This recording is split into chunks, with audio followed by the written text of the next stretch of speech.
Hey guys, welcome to knowledge base. मेरा नाम है दीपक कुमार और इस वीडियो में मैं आपके साथ एक बहुत ही इंटरेस्टिंग टॉपिक डिस्कस करूंगा जिसमें हम बात करेंगे वन पर्सन वन वोट। इसका मतलब क्या होता है और इसकी किसी भी डेमोक्रेसी में जो है या फिर किसी सरकार में इसकी क्यों इतनी डिमांड की जाती है। So before we begin please subscribe the channel and press the bell icon so when we upload a video you will get a notification.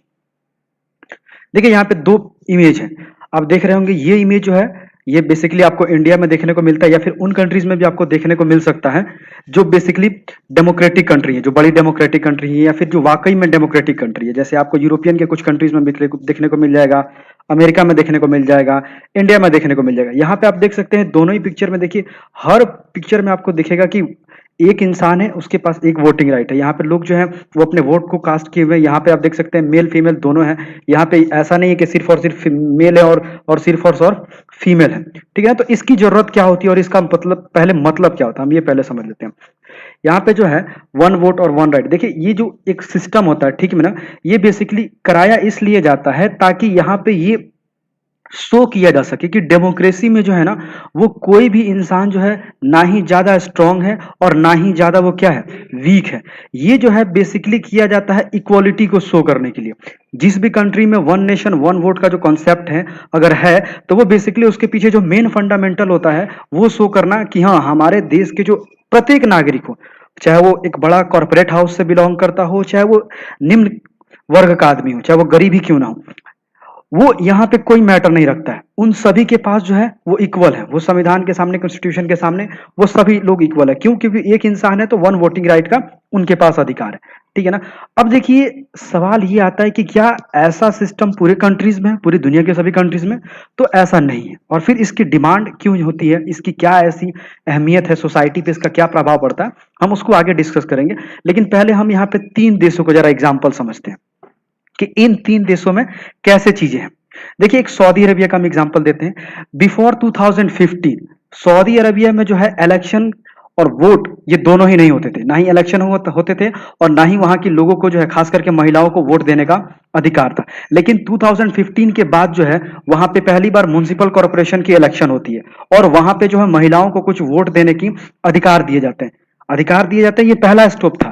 लेकिन ये स्टेप को जो सऊदी अरबिया में बहुत बड़ा माइलस्टोन माना जाता था, क्योंकि बड़ी सी चीज का शुरुआत जो होता है ना हमेशा छोटी होती है, छोटी सी चीज से एक बड़ा सा चीज जाता है।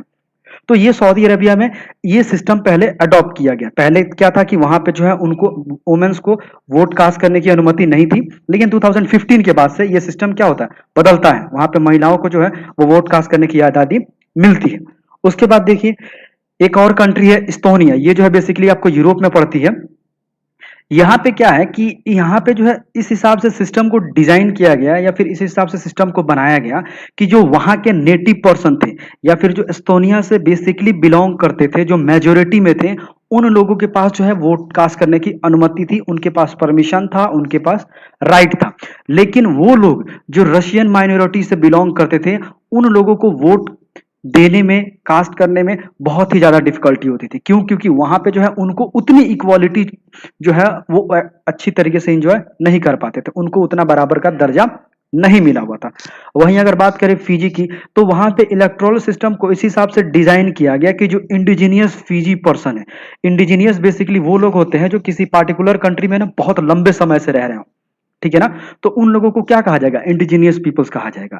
ठीक है ना, तो जो वहां के इंडिजीनियस पीपल थे जो बहुत लंबे समय से वहां से रह रहे हो, वो लोगों के पास जो है वोट कास्ट करने की क्या थी, अनुमति थी और उन लोगों के पास ये राइट था। लेकिन बेसिकली वो लोग जो इंडियन फिजियन पर्सन थे, ये इंडियन फिजियन पर्सन वो लोग हैं जो बेसिकली यहां से माइग्रेट करके वहां गए हो, लेकिन लंबे समय तक वो भी वहां से रह रहे हो। लेकिन इनकी जो समय है अवधि जो है वो बहुत लंबे समय से, इनकी पीढ़ियां दर पीढ़ियां जो है वहीं पे रही हैं और वहीं पे वो लोग चल बसे हैं।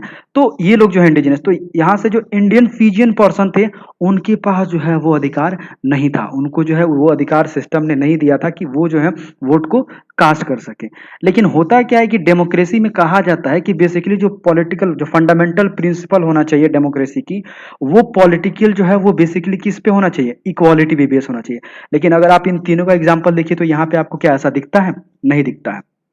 यहाँ पे जो है बेसिकली ये नहीं दिखता। अगर आपको सऊदी अरेबिया में दिख रहा होगा कि हाँ महिलाओं को तो यहाँ वोट देने के अधिकार तो मिले, लेकिन म्युनिसिपल कॉर्पोरेशन के चुनाव से सिस्टम में कोई बड़ा परिवर्तन आपको देखने को नहीं मिल सकता है। तो यहाँ पे आप तीनों देशों में देखोगे कि कंट्री तो उसी उसी कंट्रीज के सिटीजन है, वहीं पे रहते हैं, लेकिन उसके बावजूद भी वहां पे उन लोगों को इक्वालिटी के साथ ट्रीट नहीं किया जाता है। अब सवाल आता है कि आखिर इस चीज की डिमांड क्यों होती है। देखिए, इस चीज की डिमांड होने के पीछे बेसिकली दो बड़े कारण माने जाते हैं। जो दो अहम कारण होते हैं वो दो होते हैं। देखिए, ये इसलिए डिमांड की जाती है ताकि कहा जाता है कि सोसाइटी में अगर इक्वालिटी है, ठीक है ना, सोसाइटी में इक्वालिटी है, सभी लोग जो हैं वो कॉन्स्टिट्यूशन के समान सामने जो है वो सभी लोग इक्वल हैं, तो इससे दो फायदे होते हैं। पहली चीजें क्या होंगी कि सोसाइटी में जो है वो इक्वालिटी मेंटेन होगी। अब जब सोसाइटी में इक्वालिटी मेंटेन होगी तो सोसाइटी के बीच में अगर दो ग्रुप है, जैसे मान लीजिए ए है और बी है, तो इन दोनों के बीच में जो टेंशन है ना वो डिक्रीज होगा। अगर आपने ए को ज्यादा परमिशन दिया हुआ है, बी को नहीं दिया हुआ है, तो एक समय आएगा कि ये जो है बी जो है वो बहुत ही ज्यादा इन सारी चीजों से फ्रस्ट्रेट हो जाएगा। तो इसके चलते क्या होता है, सोसाइटी में ना बहुत बड़ी टेंशन क्रिएट हो जाती है, जिससे होता है क्या कि सोसाइटी जो है ना अप्स एंड डाउन हो जाती है, टर्मोइल्स होने लगते हैं, बहुत बड़े बड़े दंगे होने लगते हैं, पूरा सोसाइटी जो है अनबैलेंस हो जाता है। तो इसलिए कहा जाता है कि सोसाइटी में जितने भी लोग हैं उन सभी को आपको क्या करना है, इक्वली ट्रीट करना है, ताकि आप जो है टेंशन जो उसके अंदर डिक्रीज होने की जो है वो पूरी की पूरी जो टेंशन बढ़ने की संभावना है आप उसको पूरी तरह से डिक्रीज कर दो। दूसरा इसका फायदा क्या होता है कि जब सोसाइटी में इक्वालिटी होती है, सभी के पास इक्वल सिस्टम है, सभी के पास जो वो इक्वली ट्रीट होते हैं, तो उससे सोसाइटी में क्या होता है कि पीस एंड हार्मोनी जो है वो मेंटेन रहती है। सोसाइटी के सारे सिटीजन जो है वो अपने आप को क्या फील करेंगे, इक्वल फील करेंगे। कोई ये नहीं समझेगा कि ए जो है वो बी से ज्यादा स्ट्रांग है या फिर बी जो है वो ए से ज्यादा स्ट्रांग है। यहाँ पे क्या होगा, दोनों के दोनों क्या होंगे, इक्वल ट्रीट होंगे। तो इसके दो बेसिकली बड़े फायदे होते हैं। अगर आपकी सोसाइटी जो है वो शांति से सब कुछ वहां पे हो रहा है तो इसका बहुत फायदा होता है, आपकी इकोनॉमी पे फायदा होता है, आपकी सोसाइटी पे फायदा होता है, आपके फ्यूचर पे भी फायदा होता है। तो इसलिए जो है वो बहुत सारे सोसाइटी में आप देखोगे कि प्रत्येक कंट्रीज में, डेमोक्रेटिक कंट्री में वो डिमांड की जाती है कि each citizen have one voting right, means one person one voting right का अधिकार होना चाहिए। तो ये पूरा सिस्टम जो है वो सोसाइटी में डिमांड की जाती है। That's all for this videos. Have a nice day, God bless you all.